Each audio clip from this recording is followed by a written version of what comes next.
1 June থেকে চালু হতে চলেছে অন্নপূর্ণা ভান্ডার।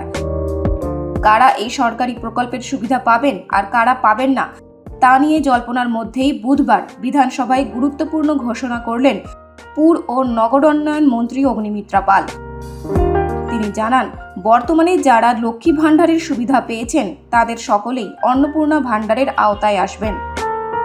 অন্নপূর্ণার ভান্ডার আমি শুনছিলাম যে এতদিন তো দুয়ারে সরকারের মাধ্যমেই হয়েছে, কিন্তু আমি আমার ডিপার্টমেন্টের সাথে কথা বলে আমি অলরেডি বলে দিয়েছি অন্নপূর্ণার ভান্ডারে অনলাইন কমপ্লিটলি এখনই ব্যবস্থা করতে, ইমিডিয়েটলি অনলাইনেই যাতে সমস্ত মানুষ যে 1 পাস 2 পাস বা যে হয়তো শিক্ষাটা পাননি, হয়তো শিক্ষিত নন, এতটা ইজি করা হবে এই অ্যাপ্লাই করার পোর্টালটাকে যে কেউ পোর্টালে গিয়ে অ্যাপ্লাই করতে পারে। সুতরাং অনলাইনে অন্নপূর্ণার ভান্ডার আমার প্রত্যেকটি বাংলার মা বোনেরা যাতে অ্যাপ্লাই করতে পারে, আমরা কিন্তু সেই ব্যবস্থা করছি ইমিডিয়েটলি।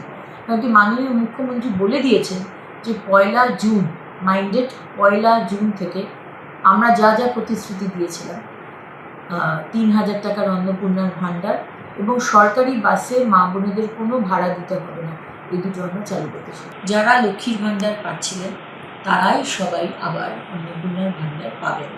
এদের মধ্যে যাদের নাম বাদ গেছে 91 লাখ মতো, তাদের অ্যানালিসিস হবে, তাদের নাম ইমিডিয়েটলি বাদ যাবে না, তাদের অ্যানালিসিস হবে।